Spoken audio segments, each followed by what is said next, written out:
Je suis donc docteur Doudou Ouattara, je suis biologiste de formation, je suis chargé de l'aspect communicationnel dans le cadre de ce projet Palmier Solidaire. Palmier solidaire parce que c'est de l'artisanat basé sur les palmiers étant donc une famille botanique qu'on appelle les Arécacées. Il faut dire que les Arécacées, donc les palmiers, c'est pas seulement le palmier à huile. Le palmier à huile est une espèce parmi tant d'autres dans une famille botanique qu'on appelle les Arécacées ou les palmiers. Donc ici dans ce centre, ce que nous développons, ce que nous vulgarisons, ce sont ces palmiers. En Afrique, il y a 65 espèces, 65 à 68 espèces de palmiers, en Côte d'Ivoire 18 espèces.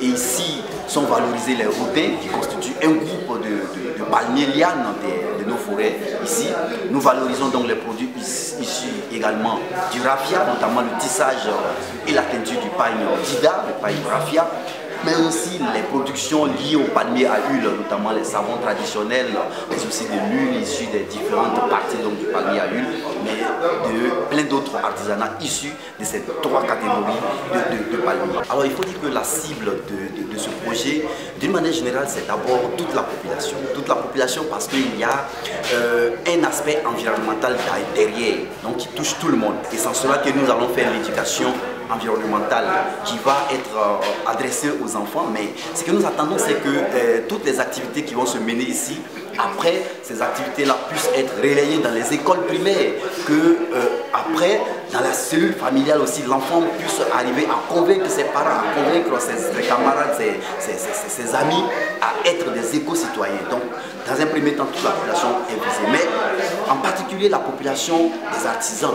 Parce que ici, c'est avant tout un centre de production d'objets d'artisanat, donc à base des palmiers. L'impact visé pour ce projet, c'est d'abord permettre aux artisans de vivre pleinement de leur art, de pouvoir faire des profits. Ça a un aspect socio-économique d'abord, c'est un impact socio-économique. Ensuite, il y a l'impact environnemental à travers le jardin botanique. L'impact environnemental à travers les séances d'éducation environnementale que nous allons mener ici, ces séances-là vont permettre donc aux enfants d'être empreints des réalités environnementales et de devenir des citoyens qui sont à même de respecter l'environnement et d'être des éco-citoyens en eux-mêmes. Effectivement, nous avons eu aujourd'hui le comité de pilotage donc, du projet Palmier Solidaire. Ce projet, dans sa structuration et dans son fonctionnement, a mis en place un comité de pilotage qui permet donc de donner des directives quant à l'exécution du budget. Et ce comité de pilotage est composé de la préfecture, de la direction régionale de l'environnement, de la direction régionale du tourisme, de la direction régionale de la culture et de la francophonie, de la direction régionale des eaux et forêts, du Centre suisse de recherche scientifique, mais aussi de l'association Archéologie. À l'issue du travail d'aujourd'hui, de ce comité de pilotage aujourd'hui, il faut mentionner que nous avons pu déterminer des dates, une périodicité des réunions du comité de pilotage. Donc nous aurons n'est-ce pas, 3 réunions par an au niveau du comité de pilotage. Le comité de pilotage a également fait beaucoup de recommandations en ce qui concerne la visibilité du centre.